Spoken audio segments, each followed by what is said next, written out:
Rydyn ni wedi cyrraedd yr 8fed Gorchymyn, Exodus penod 20, adnod 15, nal a drata. Ond mae ein testyn heno i weld yn epistol Paul at yr Effesiaid, penod 4 ac adnod 28.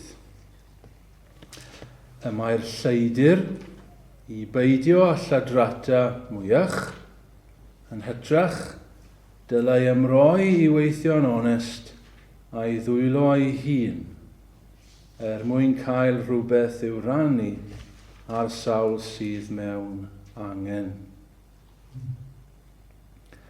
Yr wythnos diwetha, fe fuon ni'n edrych ar beth sydd gan yr arglwydd Iesu Grist i ddweud wrth esbonio un o'r gorchmynion. Yn y bregaeth ar y mynydd, i chi'n cofio i fod yn esbonio y chweched o'r chymyn, sef na ladd. Yma, yn adnod ein testyn, mae Paul yn egluro ac yn cymhwyso yr 8fed Gorchymyn i'w ddarllenwyr yn Ephesus. Ych chi gyd yn gwybod, yma yn ail hanner yr epistol, mae Paul yn delio â sut i fyw. Dyna'r patrwm arferol. Mae hanner cyntaf y llythyr yn ymwneud â thrawiaeth, ond erbyn ail hanner y llythyr, yn yr llythyron, mae e'n delio â materion ymarferol ar sut dylai Cristnogion fyw. A dyna sydd gyda ni fan hyn. Mae Paul yn gosod allan yn yr holl adran sut dylai'r Cristnogion fyw. Mae'r anogaeth yn dechrau efallai yn adnod 22. Fe'ch dysgwyd eich bod i roi heibio'r hen natur ddynol oedd yn perthyn i chymarweddiad gynt ac sy'n cael ei llygru gan chwantau twyllodrys. Mae Paul yn dweud wrth y Cristnogion yma, nawr bobl Ephesus, roeddech chi arfer byw fel hyn. Ond nawr, am eich bod chi'n Cristnogion, rydych chi i fyw fel hyn. A mae ymlaen i ddisgrifio, ac yn eitha manwl, ac yn eitha ymarferol, sut dylai Cristnogion hynny fyw. A mae'n ddiddorol wrth iddo fe wneud hynny, a mae'n plethu mewn y gorchmynion. Sgwni os ych chi wedi sylwi hynny wrth i fi ddarllen ynghynt yn yr oedfa adnod 25. Gan hynny, ymaith a chelwydd. Dywedwch y gwir, bob un wrth ei gymydog. Wel, dyna'r 9fed o'r chymyn. Os dyw ei mynd, gawn ni edrych arno'r wythnos nesaf. Adnod 26. Byddwch ddig, ond peidiwch â phechu. Peidiwch â gadael i'r haul fachlyd ar eich digofaint. Os ych chi'n cofio ar arglwydd Iesu'n esbonio y 6 o'r chymyn. Pwy bynnag sydd yn ddig wrth ei frawd. Peidiwch â bod yn ddig. Mae Paul yn neud yr un peth. 6 o'r chymyn yn dod mewn fan hyn. Ac yma yn adnod yn testyn, mae e'n sôn am yr 8fed Gorchymyn. Felly mae'n amlwg fod y gorchmynion yn bwysig i Paul.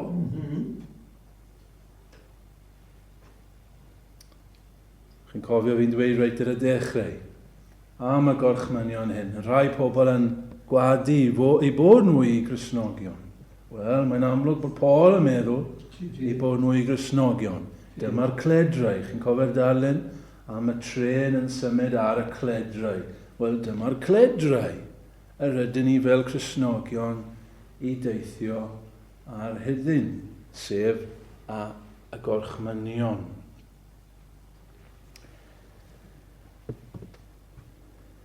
Yn ni am edrych heno, felly, ar yr adnod yma, ar y 8fed gorchymyn, edrych ar sut mae Paul yn egluro, dehongli, cymhwyso y gorchymyn i ni. Nawr mae'r adnod yn rannu yn naturiol i dair rhan. Mae 3 chymal yn yr adnod yn does e.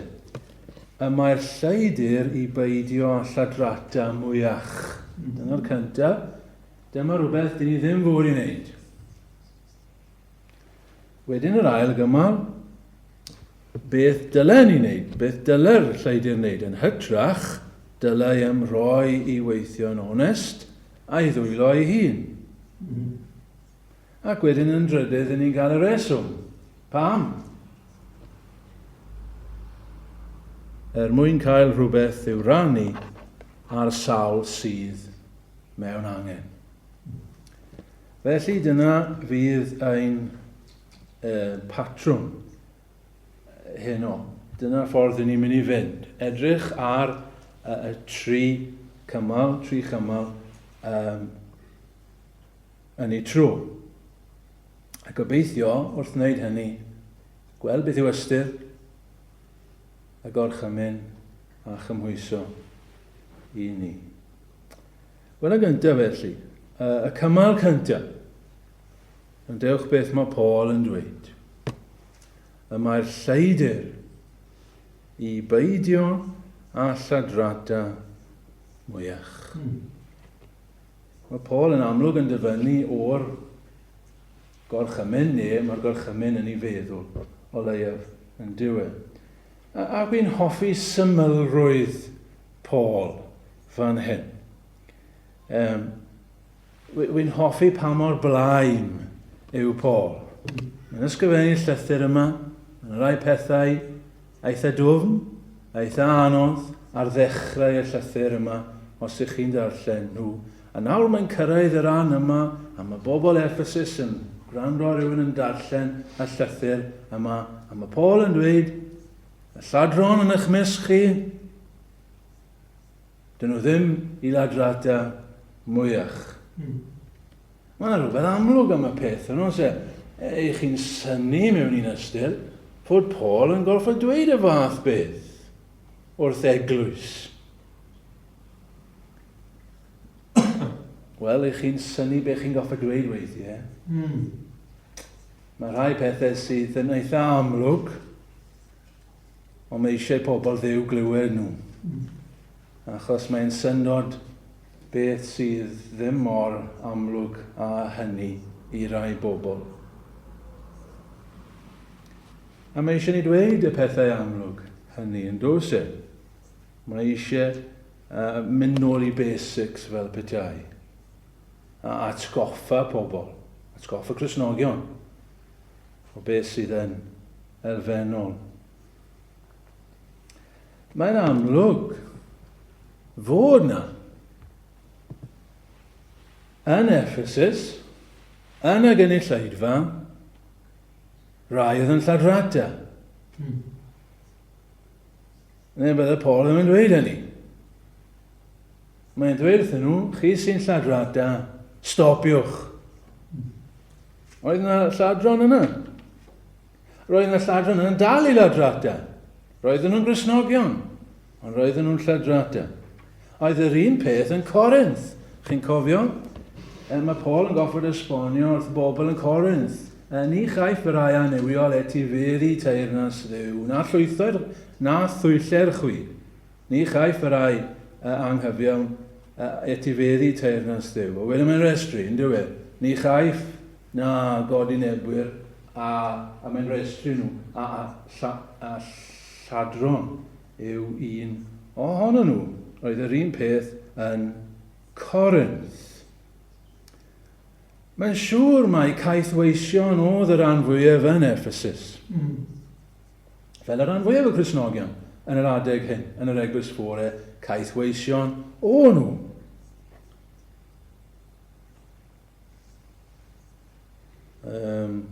Titus, penod 2, grandewch beth mae Paul yn dweud wrth Titus. Titus, penod 2, ac adnod 10. 9 a 10.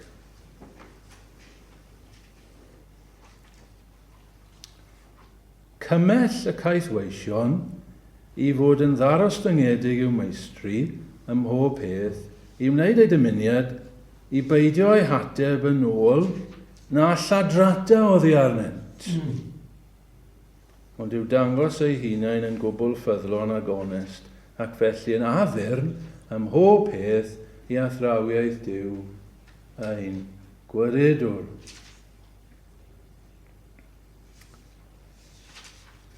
Nid byrglers o'n nhw yn Ephesus, ond siŵr o fod caethweision oedd falle'n dwyn o ddiwrth i meistri. Oedden nhw'n bobod lawd a gweithio gyda'i meistri, falle byddai'n temtasiwn i gymryd rhywbeth o ddiwrth i meistri. Neu, falle mae'n cyfeirio at nhw'n cerdded trwy'r farchnad a gweld rhywbeth fan yna farchnad a just cymryd y peth. Falle byswn ni'n dweud rhywbeth eitha diniwed, ond mae Paul yn ysgrifennu a mae'n dweud wrthyn nhw, nawr ydych chi'n Gristnogion. Nawr peidiwch â lladrata, peidiwch â gwneud hynny, peidiwch â dwyn o gwbl. Dwyn wrth gwrs yw cymryd eiddo rhywun arall i fod yn eiddo i chi. Mae dwyn yn rhyw fath o anonestrwydd yn diwedd. Fel y nawfed Gorchymyn. Mae'n y gysylltiad yma. Mae'r nawfed yn wneud ag onestrwydd gyda'n geiriau. Nawr mae'r wythfed yn ymwneud ag onestrwydd gyda phethau, gyda eiddo pobl. Di'r grace man? Di'r grace man? Is the heating on? I'm doing. Ydy. Mari, ti'n gwybod os yw grace man?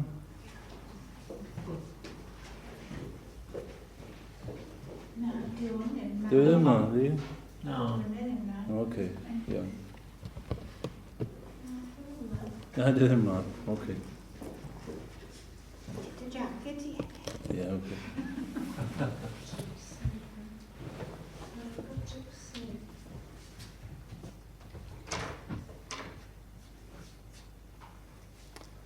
Ymdderiad iawn hynny. Dyw'r Beibl ddim yn condemnio eiddo mewn unrhyw ffordd. Mae eiddo yn gywir, a dyna beth sydd tu ôl i'r gorchymyn yma. Mae e'n diogelu eiddo personol pawb. Nawr mae eiddo'n amrywiol yn diwedd. Yn ôl beth mae Duw wedi roi i ni. Yn y pen draw, wrth gwrs, Duw sydd pia popeth, ac yn y pen draw, fe fydd rhaid i ni roi ateb am sut i ni'n ymwneud â'n eiddo. Beth i ni wedi wneud â'n eiddo. Dyna enghraifft yw gwers dameg y talentau. A dyna, wrth i ni fynd ymlaen, welwn ni sydd tu ôl i'r gorchymyn yma. Sut mae lladrata? Wel, mae yna fwy yma na just cerdded mewn i siop a cymryd rhywbeth a cherdded mas heb dalu.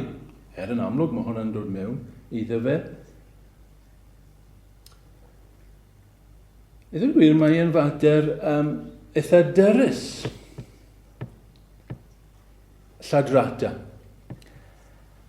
Mewn un ystyr, mae llofryddio a godi nebu, be o'n i'n edrych arno fe bore yma, yn haws i ddiffinio, yn haws i adnabod.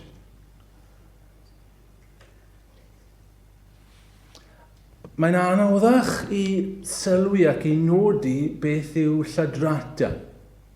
Ond mae'n rhywbeth mae Duw yn cymryd o ddifri. Petai amser gyda ni, a byddwn ni'n edrych ar y gorchmynion sydd yn dilyn, gweddill Exodus a Leviticus, byddwch chi'n sylwi fod Duw yn gwneud lot o gyfreithiau ynglyn â hyn eiddo lladrata, a mae'r holl fater o gosb. Os ydych chi'n dwyn rhywbeth, oedd Duw yn graddio'r cosb yn ôl faint ydych chi wedi dwyn. So mae'n fater eitha dyrys ond yn bwysig iawn i Dduw. Mae'n anodd i ni i adnabod bob tro. Mae lladrata yn gyffredinol yn digwydd mewn dwy ffordd.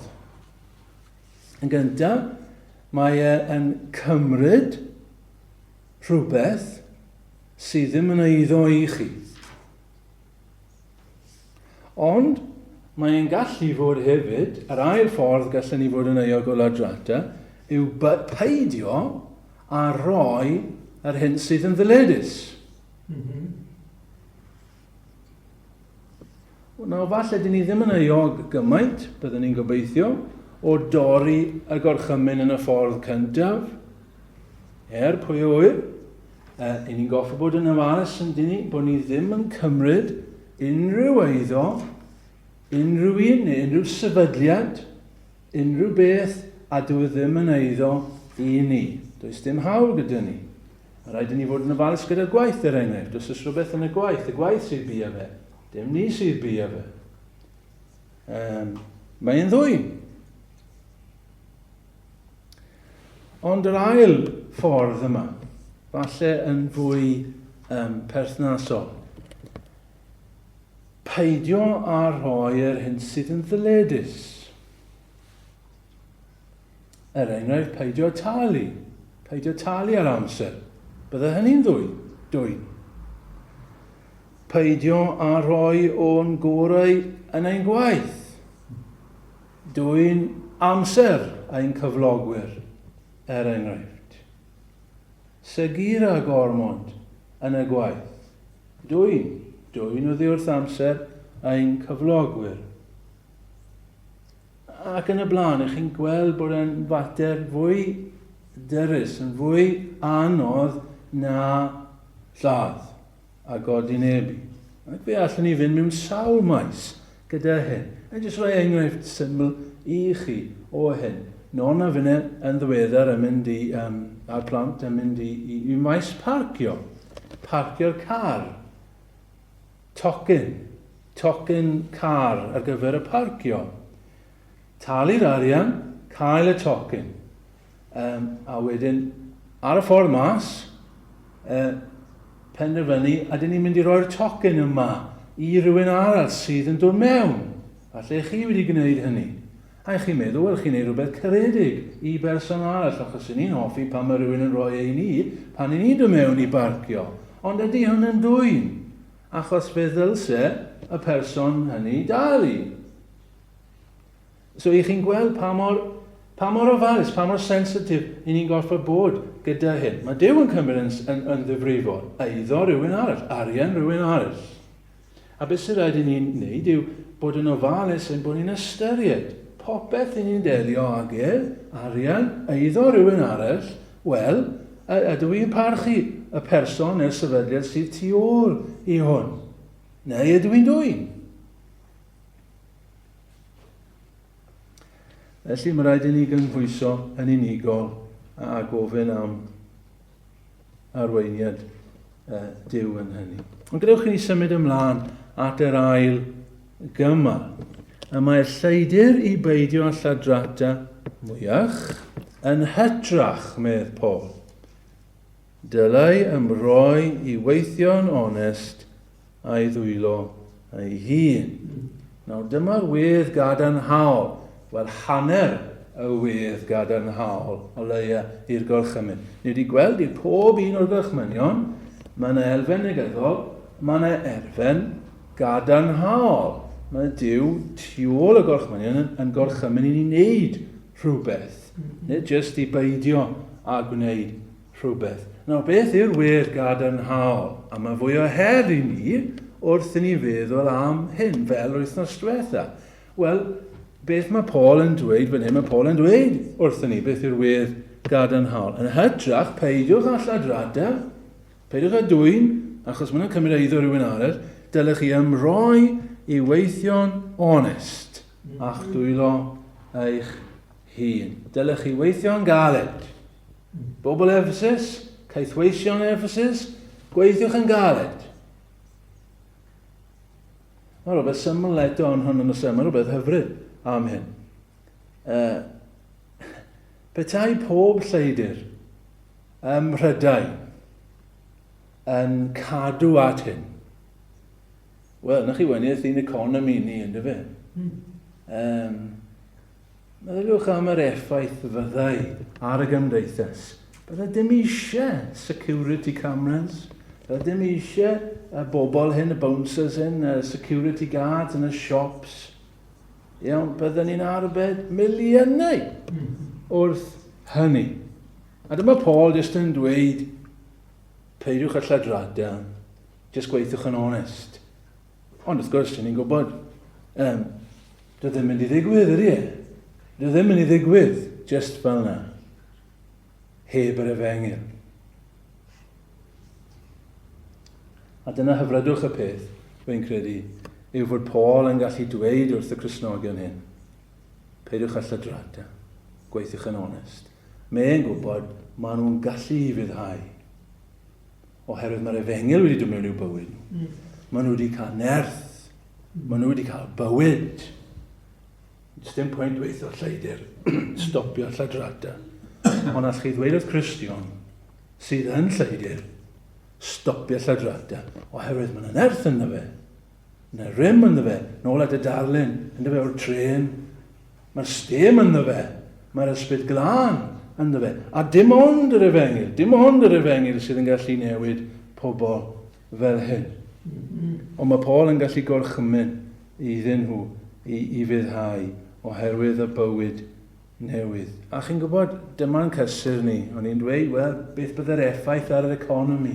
Wel, pa mae'r ysbryd glân yn dod mewn diwygiad ac yn achub lot o bobl, dyna sy'n digwydd.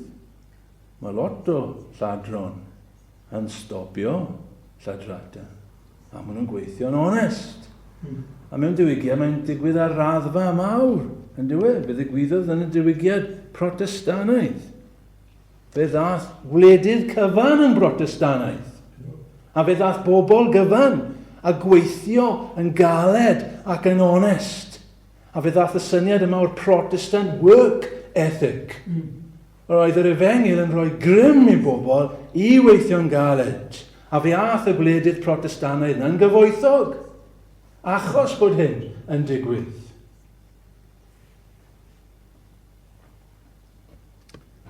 Gweithiwch yn galed, medd Paul. Mae'n dda I chi weithio'n galed. Wy'n gwenu oherwydd roedd Duw yn gwybod bell cyn fi bod fi'n mynd I brygethu y bregeth yma ar y nos Sul cyn mynd ôl i'r gwaith ar ôl 6 wythnos o wyliau. Ond dyna orchymyn Duw yn dyfe I fi ac I bawb arall sydd yn gweithio. Gweithiwch yn galed. Gweithiwch yn onest. Mae'r byd yn edrych arnach chi. Chi gaeth weision. Mae'n dweud mwy nag unwaith yn diwedd. Gweithiwch yn galed, gweithiwch yn onest i'ch meistri. Dim jyst pan maen nhw'n edrych arnach chi, ond pan maen nhw ddim yn edrych arnach chi. A fel hyn byddwch chi'n addurno yr efengyl. Mae clymu mewn gyda'r pedwerydd gorchymyn yn diwedd 6 diwrnod y gweithio. Cygnad y holl waith. Mae gwaith yn dda. Mae Duw moyn ni I weithio'n dda gweithio'n onest, a'n dwylo ein hun. Oedd Paul ei hun yn esiampl o hyn yn dod e. Oedd neb yn gweithio fe Paul. Chach chi'n meddwl am y llafur nath e gyda'r eglwysi. Gofid oedd ganddo fe, dal ati, ond hefyd y bol yn gweithio ei hun yn wneithio'r pebyll mwyn cynnal ei hun. Dyna beth sydd eisiau.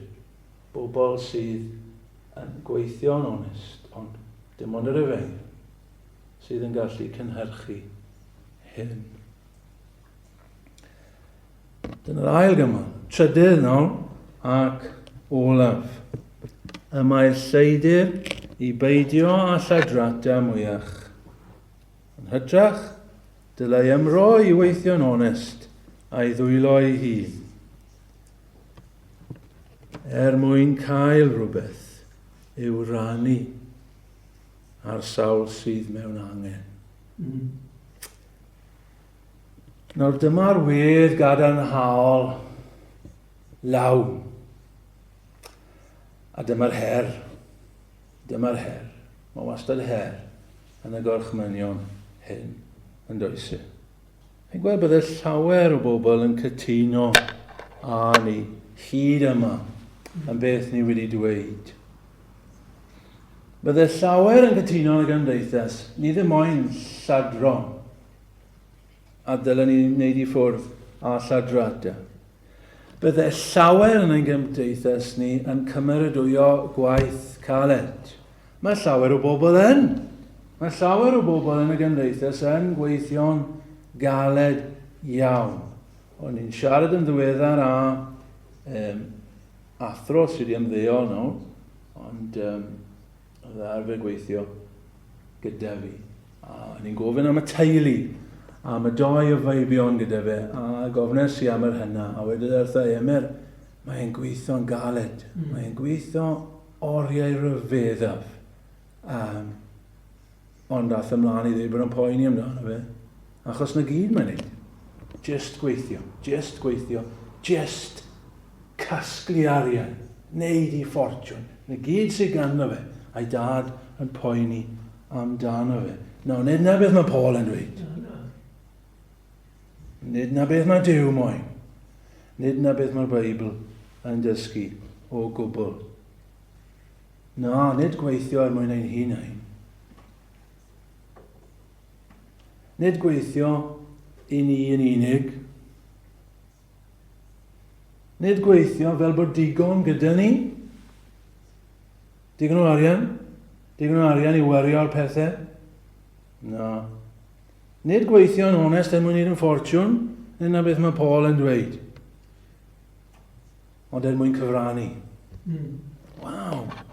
Sylwch ar hynny, ffrindiau. Mae hwn yn chwildroadol, mae hwn yn gymaint o yn dweud.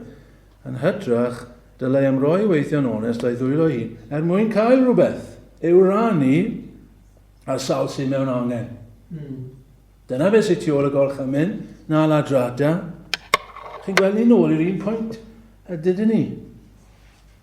Ar wythnos diwetha, Iesu Grist yn esbonio ynglyn â na ladd. Beth sydd tu ôl? Lles yr unigolyn sydd draw fan hyn.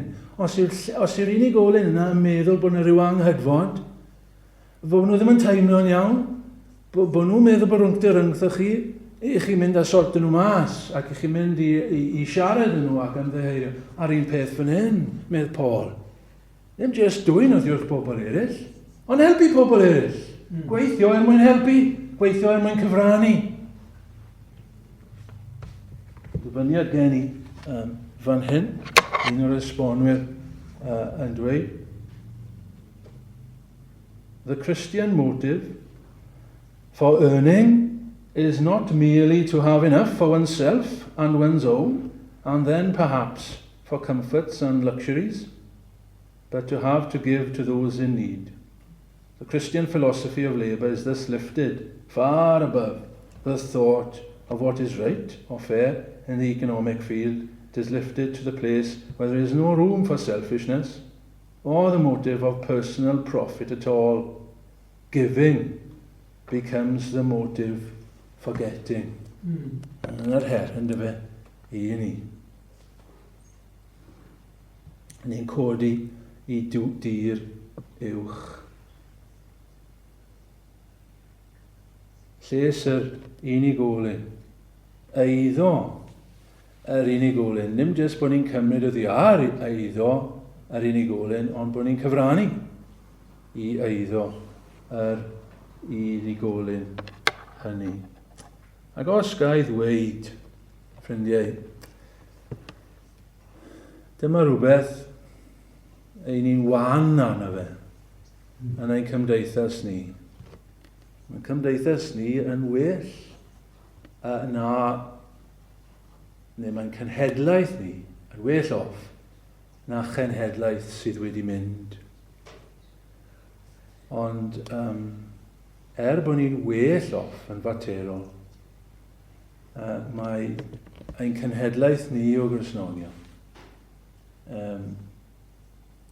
yn cwmpo'n fer iawn o'r cenhedlaeth a fi. Oedd dim lot gyda'n tadau ni. Ymhethau'r byd yma. Ond roedden nhw'n dda am hyn. Roedden nhw'n cyfrannu i anghenion, y tlodion a'r anghennus. Chi'n gwybod, wy'n ystadegydd yn y diriaeth. Ac, dwi ddim gyfrinach, chi'n gwybod. Chi'n gweld yr ystadegau chi. Ond, dyw Cristnogion, gyffredinol, y dyddiau yma, ddim yn cyfrannu llawer. A fel wy'n dweud, blynyddoedd yn ôl, fe fyddai'n tadau ni yn yla ni i wrido. Gai ddarllen rhai adnodau i chi. Iesu Grist sydd yn dweud fel hyn. Allwn ni ddyfynnu llawer wrth gwrs.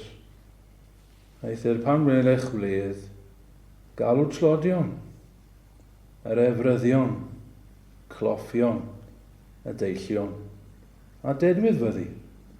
Am nad oes ganddynt ddim i dalu i ti, canes fe adelir i ti, yn atgyfodiad yr rhai cyfiawn.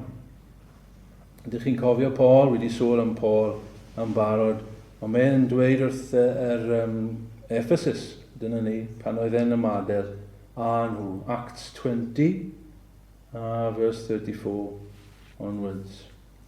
Ie, chwi a wyddoch eich hunain ddarfod i'r dwylo hyn wasanaethu i'm cyfreidiau i ac i'r rhai oedd gyda mi. Mi addangosais i chwi bob peth, mae wrth lafurio felly y mae e'n rhaid cynorthwyo'r gweiniaid. A chofio geiriau'r arglwydd Iesu, ddywedyd ohono ef, mae dedwydd yw roddi yn hytrach na derbyn. A chi'n cofio wedyn ni Paul, wel, allwn ni darllen 2 benod dda i chi, na fi ddim, o ail Corinthiaid, just rai adnodau, beth mae Paul yn dweud. 2 Corinthians 9, verse 6. Cofiwch hyn, a haion bryn, a fed yn bryn, a haion hael, a fed yn hael. Rhaid i bawb roi o wirfodd ei galon, nid o anfodd neu o raid, oherwydd roddwr llawer y mae Dyw yn ei garu. A mae Dyw yn gallu rhoi pob gras i chwi yn helaeth mwyn i chwi, ar ben eich digon bo amser ym mhob peth allu roi yn helaeth i bob gwaith da, fel y mae yn ysgrifenedig wasgarodd ei roddion ymlith y tlodion, y mae ei helioni yn para am byth. Bydd yr hwn sydd yn rhoi had i'r haiwr a bara iddo'n ymborth yn rhoi had i'ch chwythau ac yn ei amlhau. Bydd yn peri ffrwyth eich helioni gynyddu.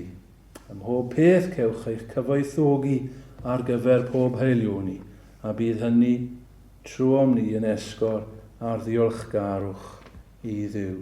Dylen ni roi yn llawen, dylen ni roi'r tlodion, dylen ni roi'r cenhadon, a dylen ni fod yn ddedwydd gyda'r hyn sydd gyda ni. Peidio gafael yn rydyn ymhethau y byd yma. Dyma her y gorchymyn. O feddwl am hynny, ffrindiau? Yn ni gyd yn lladron yn dyn ni. Yn ni gyd, pwy bynnag i ni yn gallu dweud, allan ni fod yn rhoi mwy. A gallen ni fod yn meddwl am yr anghennus yn fwy nag i ni. Cyn cwpla, ffrindiau, gai atgoffa chi am ddau arall a groesoeliwyd yr un pryd ar Iesu Grist. Dau leidyr, medd y Beibl. Dau leidyr. Ond mae un ohonyn nhw'n troi at yr arglwydd ac yn dweud, cofio fi, pan ddilych eith deyrnas. Lleidyr, lleidyr. Ond mae Iesu Grist yn troi at fe ac yn dweud, heddi, a byddi gyda mi ym Mharadwys. Os yn ni yn lladron, a fel wy'n dweud, a wi cymaint â neb yma, dyn ni ddim yn rhoi, dyn ni ddim yn meddwl, dyn ni ddim yn caru cymydog fel hyn, fel ni ein hunain. Diolch felly am gwaredwr sydd yn bolon derbyn lladron i'w deyrnas. Diolch am ras a chariad sydd megis yn dilyw. Wel, Duw ar oedd y help i ni i drio yn well, i gofio'r anghennus, i fod yn hael, i gofio fod Duw yn hoffi roddwr hael, i gofio geiriau'r arglwydd Iesu. Mae dedwyddach i'w rhoi na derbyn. Er mwyn i un. Amen.